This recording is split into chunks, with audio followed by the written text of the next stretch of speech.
तो जय हिंद मेरे प्यारे साथियों। दोस्तों, आज के इस वीडियो में एक ऐसी शानदार विभाग की वैकेंसी के बारे में आपको बताने जा रहा हूं जिसका नोटिफिकेशन पूरे 10 साल के बाद निकाला गया है। जी हां दोस्तों, इससे पहले इस वैकेंसी का नोटिफिकेशन जो है साल 2015 में जारी किया गया था और उसके बाद साल 2025 में इस वैकेंसी का नोटिफिकेशन जो है रिलीज किया गया है और तो और इसका आवेदन भी पूरी तरीके से स्टार्ट हो चुका है। यह हमेशा खाली रहने वाली वैकेंसी है। इसके पीछे क्या रीजन है उसके बारे में मैं आपको आगे बताऊंगा।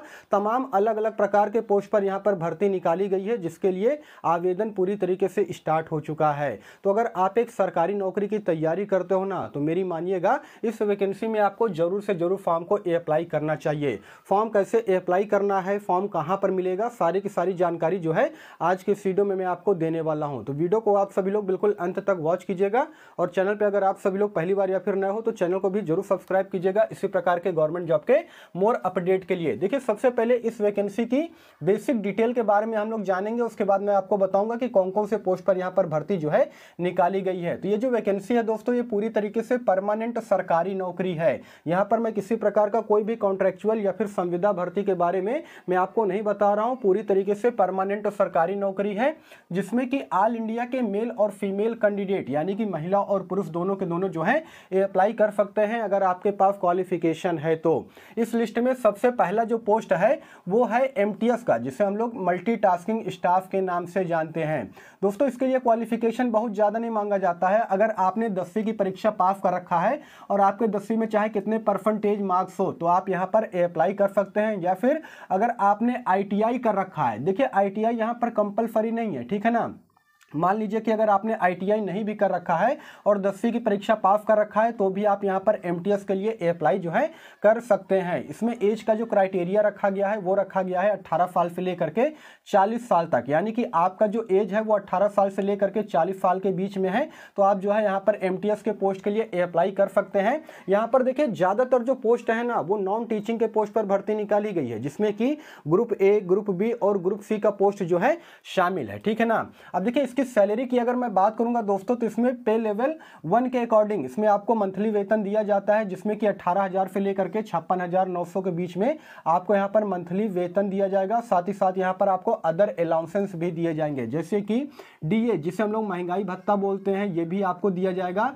एचआरए आपको दिया जाएगा। उसके अलावा टीए यानी कि ट्रैवलिंग अलाउंस दिया जाएगा। साथ ही साथ यहाँ पर आपको मेडिकल की फैसिलिटीज भी दी जाएगी। ये मान के चलिए कि जो इन हैंड वेतन आपको दिया जाएगा ना वो तकरीबन 30,000 के आसपास दिया जाएगा। तो दोस्तों, अगर आप सिंपल 10वीं पास हो ना तो मुझे ऐसा लगता है कि आपको जो है एमटीएस के लिए अप्लाई करना चाहिए। सबसे ज़्यादा नंबर ऑफ टोटल सीटें इसी में है और ज़्यादातर कैंडिडेट जो है इसी पोस्ट के लिए अप्लाई करेंगे, ठीक है ना। अब देखिए, अप्लाई डेट की अगर मैं बात करूंगा तो इन सभी पोस्ट के लिए जो अप्लाई डेट यहाँ पर रखा गया है वो रखा गया है 31 जुलाई 2025 तक, यानी कि ये लास्ट डेट है। इसका आवेदन ऑलरेडी स्टार्ट हो चुका है। 31 जुलाई 2025 तक जो है आप इसमें आवेदन कर सकते हैं अगर आप इंटरेस्टेड हैं, आपके पास क्वालिफिकेशन है तो। ये तो हो गई पहले पोस्ट की बात। दूसरे पोस्ट की अगर मैं बात करूंगा तो यहाँ पर सेक्शन ऑफिसर के पोस्ट पे भी भर्ती निकाली गई है जिसमें क्वालिफिकेशन थोड़ा सा ज्यादा मांगा जा रहा है क्योंकि ये ग्रुप ए का पोस्ट है, इसलिए यहाँ पर क्वालिफिकेशन जो है थोड़ा सा ज्यादा मांगा जा रहा है। सभी ग्रेजुएशन पास कैंडिडेट जो है सेक्शन ऑफिसर के लिए अप्लाई कर सकते हैं। यहाँ पर परसेंटेज का किसी प्रकार का कोई भी इश्यू नहीं रखा गया है। अब देखिए, ग्रेजुएशन में अगर आपने बीए, बीएससी, बीकॉम, बीबीए वगैरह कर रखा है ना तो भी आप यहाँ पर जो है अप्लाई कर सकते हैं। उसके अलावा एज क्राइटेरिया की अगर मैं बात करूंगा तो इसमें भी एज का जो क्राइटेरिया रखा गया है 18 साल से लेकर के 40 साल तक के जो कैंडिडेट हैं वो इस पोस्ट के लिए अप्लाई कर सकते हैं।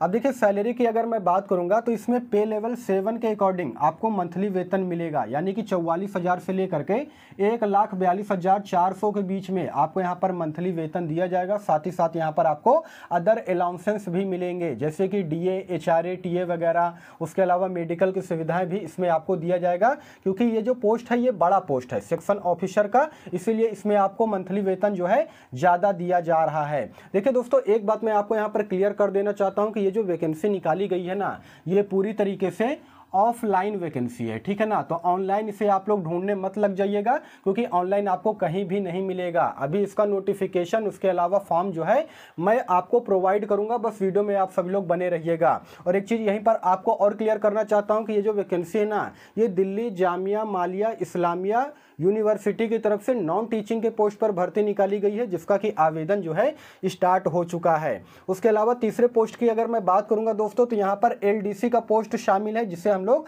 लोअर डिवीजन क्लर्क के नाम से जानते हैं। इसमें भी क्वालिफिकेशन जो है ग्रेजुएशन पास रखा गया है। सभी ग्रेजुएशन पास कैंडिडेट अप्लाई कर सकते हैं और एज का क्राइटेरिया जो है 18 साल से लेकर के 40 साल तक का रखा गया है। मतलब सभी पोस्ट के लिए यहाँ पर आप लोग देखोगे तो एज का क्राइटेरिया जो है वो 18 साल से लेकर के 40 साल तक का रखा गया है, जो कि अच्छी बात है। अब सैलरी की अगर मैं बात करूंगा तो इसमें आपको 19,900 से लेकर के 63,200 के बीच में मंथली वेतन दिया जाएगा। लेकिन यहाँ पर कुछ बेसिक रिक्वायरमेंट रखी गई है, जैसे कि टाइपिंग स्किल आपके पास होना चाहिए, ठीक है ना। जैसे कि मान लीजिए आप यहाँ पर हिंदी में टाइपिंग करते हो तो 30 वर्ड प्रति मिनट का टाइपिंग स्पीड आपके पास होना चाहिए, और अगर आप इंग्लिश में टाइपिंग करते हो तो 35 वर्ड प्रति मिनट का टाइपिंग स्पीड जो है आपके पास होना चाहिए। उसके अलावा कंप्यूटर की बेसिक जानकारी आपको होनी चाहिए, कंप्यूटर का नॉलेज होना चाहिए, क्योंकि देखिए एलडीसी के पोस्ट पर जो है आपको ऑफिस के रिगार्डिंग में कंप्यूटर यानी कि सिस्टम पर बैठ करके आपको काम करना पड़ेगा, इसीलिए यहाँ पर कंप्यूटर का नॉलेज जो है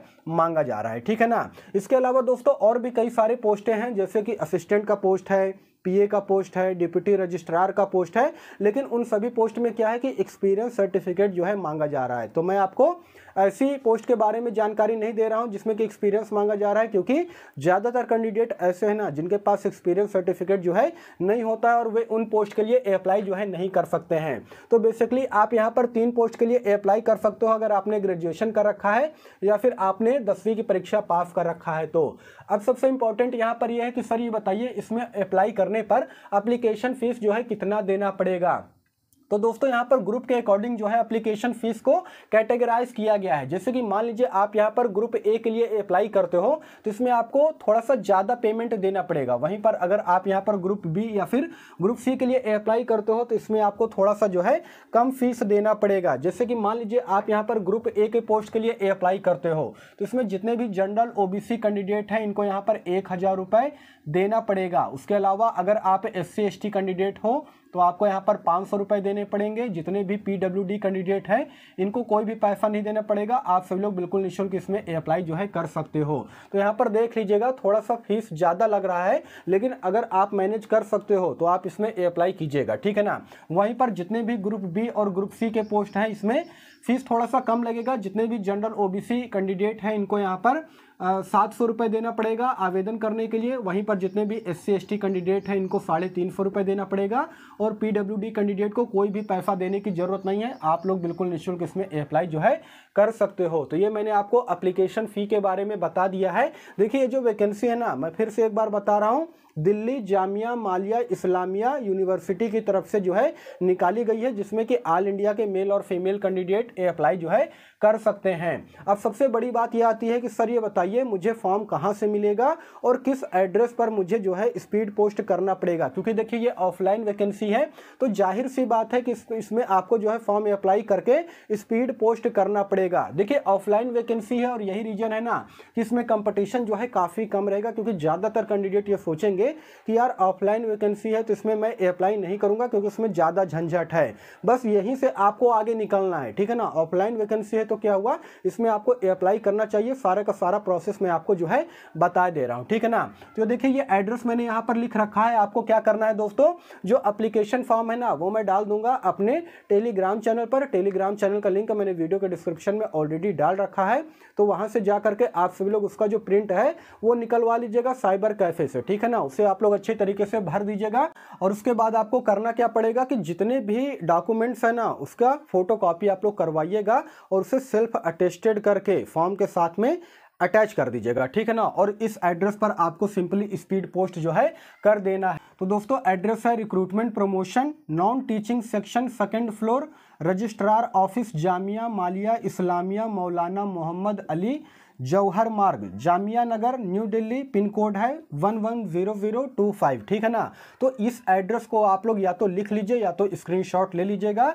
इसी एड्रेस पर आपको अपने फॉर्म और सारे डॉक्यूमेंट्स को सेल्फ अटेस्टेड करके जो है स्पीड पोस्ट करना है, ठीक है ना। तो दोस्तों यही सारा सब कुछ जानकारी देना था। एक बहुत ही शानदार वैकेंसी निकाली गई है, इसमें कंपटीशन जो है काफ़ी कम रहेगा, क्योंकि 90% से ज़्यादा कैंडिडेट ऐसे होंगे जो कि इस वैकेंसी के बारे में बिल्कुल भी नहीं जानते हैं। तो ये वीडियो अगर आप तक पहुंचा है ना तो इसमें आपको अप्लाई करना चाहिए, ठीक है ना। बाकी इस वैकेंसी को लेकर के आपके मन में किसी प्रकार का कोई भी डाउट हो, कोई भी सवाल हो तो कमेंट सेक्शन खुला है, आप लोग कमेंट कीजिएगा, मैं उसका रिप्लाई देने का भी पूरा कोशिश करूंगा। फिर मिलूंगा किसी नेक्स्ट वीडियो में, तब तक के लिए धन्यवाद।